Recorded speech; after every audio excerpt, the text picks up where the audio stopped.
الحمدللہ الحمدللہ رب العالمین والعاقبۃ للمتقین والصلاة والسلام علی سید الانبیاء والمرسلین اما بعد فاعوذ باللہ من الشیطان الرجیم بسم اللہ الرحمن الرحیم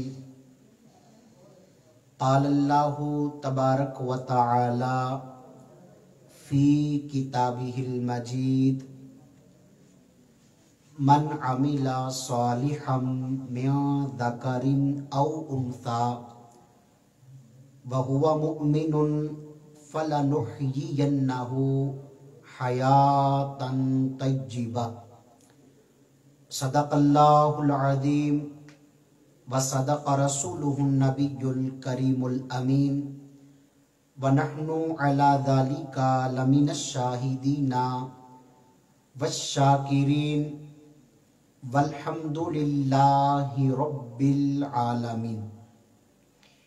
نہایت ہی واجب الاحترام بزرگوں، دوستوں، السلام علیکم ورحمۃ اللہ وبرکاتہ۔ آج کی یہ بابرکت محفل پاک بنام یاد مدینہ آجز پروڈکشن کے ذریعے سے دکھائی جا رہی ہے۔ اللہ کریم کے دربار میں دعا کرتے ہیں کہ اللہ ہمیں حقیقی معنوں میں مدینہ پاک کو یاد کرنے کی توفیق نصیب فرمائے، اور یاد مدینہ کے صدقے اللہ ہمیں دیدار مدینہ بھی نصیب فرمائے۔ جتنے بھی ہمارے علماء، مہمان ثناخان مصطفیٰ تشریف لائے، میں دل کی ادا گرائیوں سے شکریہ ادا کرتا ہوں اور دعا کرتا ہوں کہ اللہ تعالیٰ ہمیں نبی کریم علیہ السلام کے دین کا کام اخلاص کے ساتھ کرنے کی توفیق نصیب فرمائے۔ چند ایک باتیں آقا نامدار مدنی تاجدار صلی اللہ علیہ وسلم کے دین متین کے حوالے سے میں عرض کروں گا۔ اللہ تعالیٰ مجھے حق کہنے اور ہم سب کو سن کر اس پر عمل کرنے کی توفیق نصیب فرمائے۔ قرآن پاک اللہ تعالیٰ کی وہ بابرکت کتاب ہے، ذالک الکتاب لا ریب فیہ، جس کتاب کے اندر ذرہ برابر بھی شک نہیں، اور جو بندہ رب کے کلام میں شک کرتا ہے وہ دائرہ اسلام سے خارج ہو جاتا ہے۔ جس بندے نے دنیا میں رہ کے اللہ کے پاک کلام سے دوستی لگائی، اللہ تعالیٰ کے پاک کلام کی تلاوت کی، قرآن کریم نے جن کاموں کو حلال ہمیں بتایا ان کاموں پہ عمل کیا، رب کے کلام نے جن کاموں سے ہمیں روکا، جو بندہ تعلیمات قرآن کریم کا پابند بن گیا، اللہ تعالیٰ اسے دنیا میں بھی عزت عطا فرمائے گا، اللہ اسے قبر میں بھی کامیابیاں عطا فرمائے گا، اور رب تعالیٰ قیامت کے دن اپنی رحمت کاملہ کا صدقہ جنت الفردوس میں کریم آقا کا پڑوس بھی نصیب فرما دے گا۔ آج کے پرفتن دور کے اندر بے عملی کا سیلاب ہے، علم پڑھ لیتے ہیں مگر عملی کفیت ہمارے اندر پیدا نہیں ہوتی۔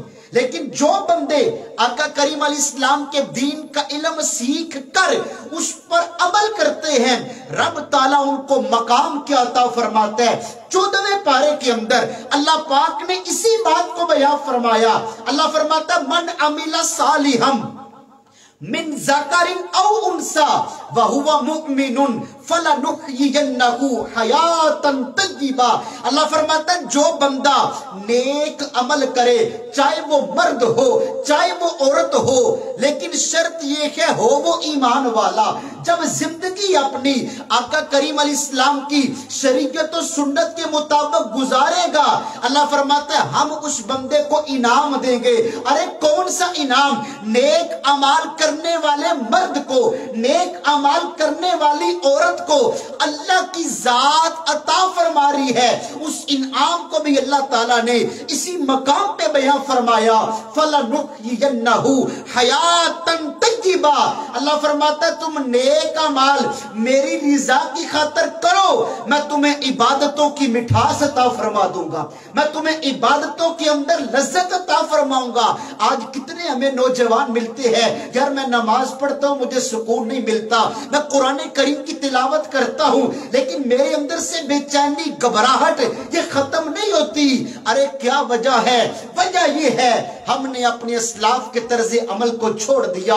ہمارے بزرگوں نے جس انداز سے زندگیاں بسر کی ان کے طرز عمل کو بھلا دیا. آج نوبت یہ آ گئی جو کچھ بھی ہے سب اپنے ہی ہاتھوں کے ہیں کرتوت. سچ ہے کہ برے کام کا انجام برا ہے. اے خاصان رسول وقت دعا ہے امت پہ تیری یا کہ جب وقت پڑا ہے. اگر ہم چاہتے ہیں اللہ ہمیں عبادتوں کی چاشنی نصیب فرمائے، اللہ ہمیں عبادتوں کی لذت سے نوازے، تو ہمیں کیا کرنا پڑے گا؟ آقا نامدار مدنی کے تاجدار صلی اللہ علیہ وسلم کے بتائے ہوئے طریقہ کار کے مطابق جب ہم اپنی زندگی میں عمل کو نافذ کریں گے اللہ ہمیں عبادتوں کی لذت عطا فرمائے گا.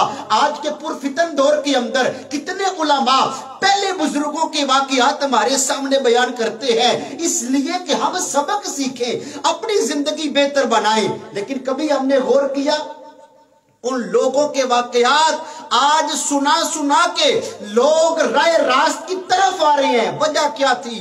ان لوگوں نے اخلاص کے ساتھ اللہ کے دین کی خدمت کی تھی، انہوں نے اخلاص کے ساتھ نبی پاک سے محبت اور پیار کیا تھا. حضرت شیخ سعدی شیرازی رحمت اللہ تعالیٰ علیہ کون آپ کو نہیں جانتا؟ آپ کا ایک فارسی کا شعر ہے، ہزار بار بشویم دہن سے مشکو گلاب ہنوز نامی چگفتن کمال بے ادبی. ایسا ادب کا مقام رب نے ان کو عطا کیا، ایسا عشق رسول کی ایک لازوال نعمت آپ کو ملی. ایک مقام پہ نبی پاک علیہ السلام سے محبت کا چرچا، محبت بھرا انداز کتنے پیارے انداز سے اختیار کیا. کہتی ہیں یا رسول اللہ صلی اللہ علیہ وسلم اگر میں اپنی زبان کو ایک بار نہیں، دو بار نہیں، 10 بار نہیں، 1000 مرتبہ پانی سے بھی نہیں، فرماتے ہیں یا رسول اللہ اپنی زبان کو میں 1000 مرتبہ اگر عطر اور گلاب سے دھو ڈالوں، عطر اور گلاب سے غسل دوں، یا رسول اللہ میری زبان پھر بھی آپ کا نام لینے کے قابل نہیں ہے. ان لوگوں نے تو نبی پاک سے ایسے پیار کیا، پھر رب تبارک و تعالیٰ نے ان کو شانیں کیسی عطا فرمائی. جو ان کی خدمت میں آتا تھا اگر کوئی فارسی کے مولین ہوتا تھا رب توبہ کی توفیق عطا فرماتا.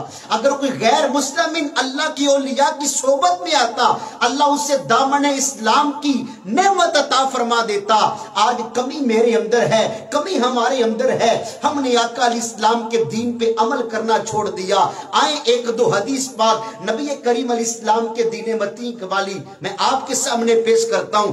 امام غزالی رحمت اللہ تعالیٰ علیہ تصوف کے بڑے اعلیٰ قسم کے امام، آپ کی کتاب ہے مکاشفۃ القلوب، اس کتاب کے اندر آپ نے نبی پاک علیہ السلام کی حدیث پاک کو نقل فرمایا. آپ فرماتے ہیں کہ آقا نامدار مدنی تاجدار صلی اللہ علیہ وسلم آپ نے ایک مقام پہ ارشاد فرمایا اے میرے صحابہ کل امتی یدخلون الجنہ، میرا ہر امتی جو ہے نا وہ جنت میں داخل ہوگا، ہر امتی جنت میں جائے گا، الا من ابا، لیکن جو میری ذات کا انکار کرے گا وہ جنت میں داخل نہیں ہوگا. صحابہ کرام کو رب نے بڑی شان عطا فرمائی، بڑا ذہن عطا فرمایا. صحابہ وہ صحابہ جن کی ہر صبح عید ہوتی تھی، نبی کا ذکر سنتے تھے، نبی کی دید ہوتی تھی. عرض کرتے ہیں یا رسول اللہ قیلا من ابا، آقا بتائیں لفظ ابا آپ نے ارشاد فرمایا، آقا آپ کی ذات کا انکار کیسے ہوگا؟ کون آپ کی ذات کا انکار کرے گا؟ ذرا انکار کی تھوڑی سی وضاحت تو فرمائیں۔ آقا انعامدار صلی اللہ علیہ وسلم آپ نے ارشاد فرمایا وَمَنْ عَطَاءَنِي فَقَدْ دَخَلَ الْجَنَّةِ، اے میرے صحابہ جو تو اس دنیا کے اندر رہ کر میری اطاعت کرے گا، رب اس کو جنت کی اعلیٰ نعمتیں عطا فرما دے گا۔ اور وَمَنْ عَصَانِي، جس بندے نے میری نافرمانی کی، فقد ابا، تحقیق وہ میری ذات کا انکار کرنے والا ہے۔ اور آقا فرماتے ہیں وَمَنْ أَبَى فَقَدْ دَخَلَ النَّارِ، جو میری ذات کا انکار کرے گا وہ جہنم کی آگ کے اندر پھینک دیا جائے گا۔ کتنا سخت ترین حکم ہے۔ آج میں اور آپ اپنے اوپر غور کریں، ہم اپنی اولادوں کو کس سٹیج کی طرف لے کے جا رکھے ہیں۔ آج کے پرفتن دور کے اندر گھروں سے شکایتیں آتی ہیں، کوئی ایسا تعویذ مل جائے، کوئی ایسا دم ہو جائے، میرا بیٹا میرا کہنا مان لے، میری بیٹی راہ سنت پہ چل جائے، مگر افسوس اپنے ہاتھوں سے 40-40 ہزار کے موبائل اپنی اولادوں کو خود لے کے دیتے ہیں۔ پھر جو انجام ہوتا ہے وہ کسی کو دکھانے کی بات نہیں، کسی کو سنانے کی بات نہیں، ہمارے سامنے ظاہر ہوتا ہے۔ بلکہ کل 14 فروری ہے اور اس بات پہ ہم غور کریں، ویلنٹائن ڈے کے نام سے کتنی بڑی بے حیائی کا سیلاب آئے گا۔ ایک کافروں کے تہوار، بڑے افسوس کی بات ہے ہمارے مسلمان منانے جا رکھے ہیں۔ یہ دن کیا ہے؟ بے حیائی کا دن ہے۔ یہ دن رب کے غضب کو ابارنے والا ہے۔ اس دن کے اندر جو کام ہمارے مسلمان کرتے ہیں، خدا کی قسم یہ مسلمانوں کو زیب نہیں دیتے۔ اگر ہم چاہتے ہیں کہ ہمارے دن نبی پاک کی یاد کے اندر گزرے، ہماری راتیں عشق رسول کے اندر گزرے، ہمیں کیا کرنا پڑے گا؟ اللہ کے نام کی ضربیں دل پہ لگانی پڑے گی، رسول اللہ صلی اللہ علیہ وسلم کی ذات پہ درود پاک کے پھول نچھاور کرنے پڑیں گے۔ اور یاد رکھیں بندہ مومن کا تو وہ دن کی خوشی والا ہے تو یاد خدا بندی میں گزر جائے، بندے کی تو وہ رات خوشی والی ہے تو نبی علیہ السلام کے عشق کے اندر گزر جائے۔ ہمارے اسلاف پوری رات رب کو راضی کرتے تھے، پوری رات اللہ کے دربار میں رو کے اشک ندامت بہایا کرتے تھے، لیکن پھر رب نے ان کو شانیں کیسی عطا فرمائی۔ نبی کریم علیہ السلام کی حدیث شریف ہے، آقا فرماتے ہیں صحابہ بتاؤ اللہ کے نیک بندے کی علامت و نشانی کیا ہے؟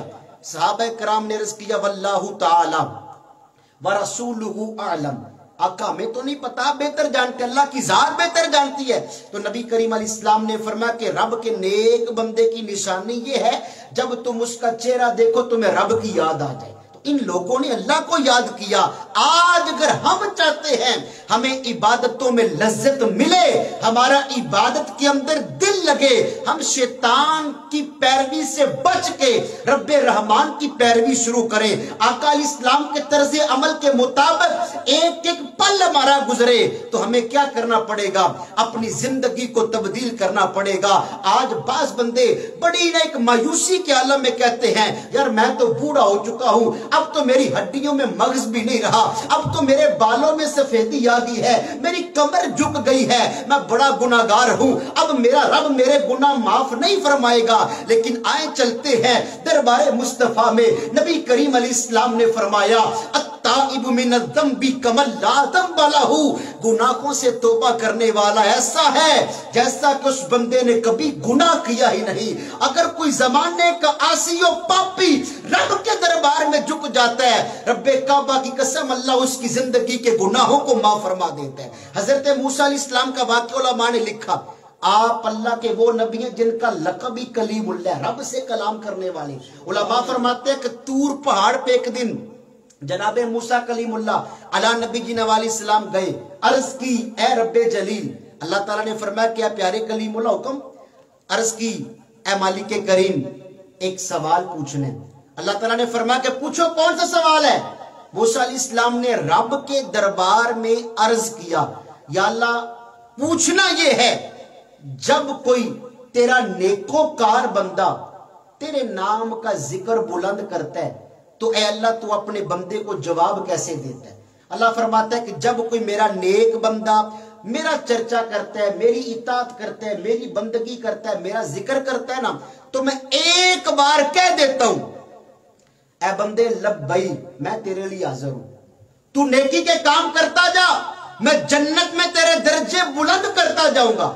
عرض کی مولا یہ تو پتا چل گیا کہ نیک بندے کو یہ جواب ملتا ہے، مولا اگر کوئی گناہگار بندہ تجھے پکارے، اگر کوئی گناہگار بندہ تجھے پکارے تو یا اللہ تو گناہگار کا جواب کیسے دیتا ہے؟ اللہ فرماتا ہے میں اپنے گناہگار بندے کو 3 بار کہتا ہوں لبیک یا عبدی، لبیک یا عبدی، لبیک یا عبدی، اے بندے میں تیرے لیے حاضر ہوں۔ جناب موسیٰ کلیم اللہ عرض کرتے ہیں مولا اس بات کی سمجھ نہیں آئی، وہ بندہ تیری اطاعت کرنے والا ہے، ایک بار مولا تو نے اس کو جواب میں کہا لبیک یا عبدی، لیکن یہ گناہگار ہے یا اللہ پورا پورا دن اس کا گناہوں میں گزرتا ہے، پوری پوری رات تیرے غضب کو ابارنے والے کاموں میں گزار دیتا ہے، جب یہ تجھے پکارتا ہے 3 مرتبہ اس کو جواب ملتا ہے، اے پاک پروردگار عالم اس بات کی وضاحت فرما۔ اللہ تبارک و تعالیٰ کا اپنے گناہگار بندے سے پیار دیکھے، اللہ پاک نے فرمایا اے پیارے کلیم اللہ جب کوئی نیک بندہ مجھے پکارتا ہے تو اس کو اپنا مطلب ہوتا ہے، اپنی لالچ ہوتی ہے، تو میں اس کو کہہ دیتا ہوں اے میرے بندے تو میرا ذکر کرتا جا، میں جنت میں تیرے درجے بلند کرتا جاؤں گا۔ لیکن اب پیارے کلیم اللہ جب کوئی گناہگار مجھے پکارتا ہے نا، اسے اپنی کوئی لالچ نہیں ہوتی، وہ یہ آس اور امید لے کے میرے در پہ آتا ہے یار اگر میں نے گناہ کیے ہیں میرا رب 70 ماؤں سے بڑھ کے بندے سے پیار کرنے والا ہے، میں اپنے رب کے دربار میں جھک جاؤں گا، اللہ میری زندگی کے گناہوں کو معاف فرما دے گا۔ آج اگر ہم اپنی جبین رب کے دربار میں جھکائیں گے اللہ ہمیں بلندیاں عطا فرمائے گا۔ صوفیاء فرماتے ہیں جو جھک جاتا ہے نا رب اس کو پھلدار بنا دیتا ہے، اور جو اکڑا رہتا ہے پھر وہ شیطان کی صفت والا بن جاتا ہے۔ میرے آقا فرماتے ہیں من تواضع للہ فقد رفعہ اللہ، جو اپنے آپ کو جھکا دیتے ہیں نا رب اس کو بلندیاں عطا فرماتے ہیں۔ تو مقصد ہم سب کا مل بیٹھنے کا، دیکھنے والے سننے والے توجہ فرمائے کہ یار ہم آج کس دور کے اندر آقا کریم سے وفا کرنے والے بن گئے۔ وہ آقا دنیا میں آئے زبان پہ ربی حبلی امت، یا اللہ میری امت، طائف کی وادیوں میں جائیں اپنی امت کو یاد رکھیں، غار ثور میں جائیں اپنی امت کو یاد رکھیں، معراج کی شب آسمانوں کا سفر پھر بھی اپنی امت کو، یار اتنے شفیق آقا، مگر میں اور آپ اپنے اوپر غور کریں ہم کیسے غلام ہیں۔ ہم کہتے ہیں یا رسول اللہ پیار آپ سے بڑا مگر ہم نے نمازیں نہیں پڑھنی، آقا پیار بڑے ہم نے داڑھی نہیں رکھنی، پیار آپ سے بڑا ہے ماں باپ کی خدمت نہیں کرنی، آقا پیار آپ سے بڑا ہے ہم نے گناہ نہیں چھوڑنے۔ یار یہ کون سا پیار ہے؟ پیار تو یہ ہے آقا کریم علیہ السلام کے طرز عمل کے مطابق ہمارا ایک ایک کام ہونا چاہیے۔ ہم جس گلی محلے سے گزر کے جائیں لوگ یہ کہنے پہ مجبور ہو جائیں یار وہ دیکھو رسول اللہ کا دیوانہ آ رکھا ہے، وہ آقا کا غلام آ رکھا ہے، فنا اتنا تو ہو جاؤں میں تیری ذات عالی میں، فنا اتنا تو ہو جاؤں میں تیری ذات عالی میں، جو مجھ کو دیکھ لے اس کو تیرا دیدار ہو جائے۔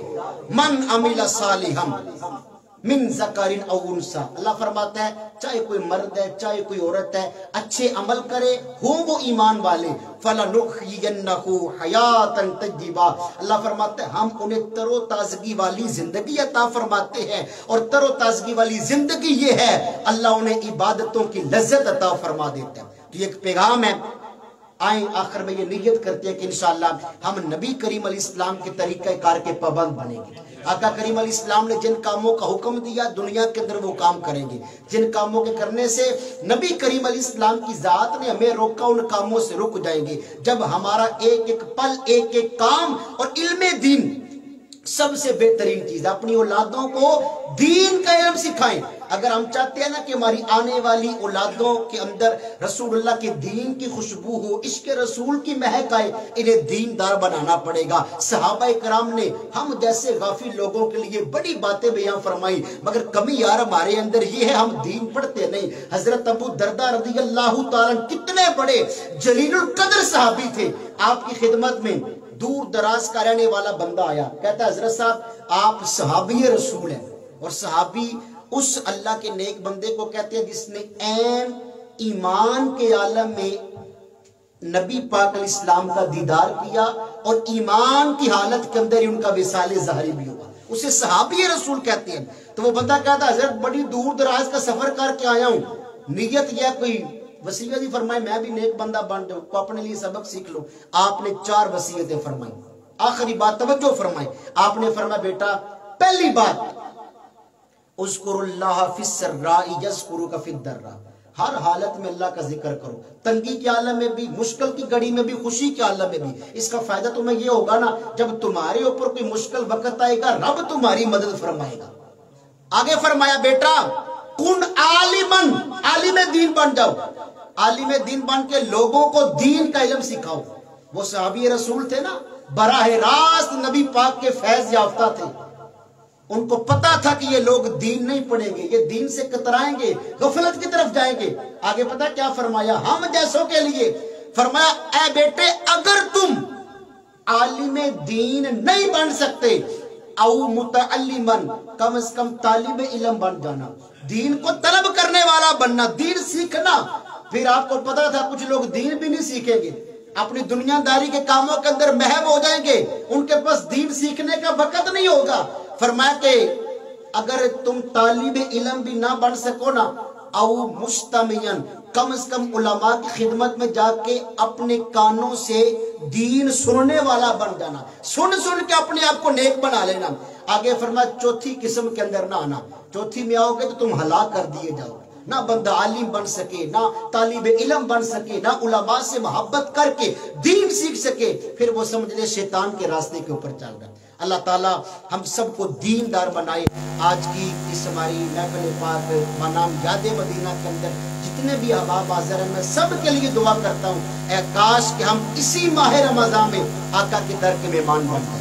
یاد مدینہ کا صدقہ اللہ بے دیدار مدینہ نصیب فرمائے. ماشاءاللہ ہمارے ثنا خان بھی تشریف لائے، محمد شہزیب صاحب، ان کے والد صاحب، دیگر جو مہمان مولانا کرام صاحب تشریف لائے. اللہ پاک سب کی حاضری اپنے دربار میں قبول فرمائے. اللہ تعالیٰ ہم سب کو نبی علیہ السلام کے طرز عمل کے مطابق اپنی زندگی بسر کرنے کی توفیق عطا فرمائے. چند ایک باتیں حضور الاسلام کے دین والی عرض کی، اللہ توفیق عمل نصیب فرمائے. آخر میں یہی کہوں گا کہ زندہ رہو تو ایسے ہر شخص احترام کرے، مرو تو ایسے دشمن بھی تمہیں سلام کرے. رکھ فقیرہ دنیا ہوتے ایسا بین کھلون، جے تو میں دنیا ہسے، جے تو جامے رون. وآخر دعوانا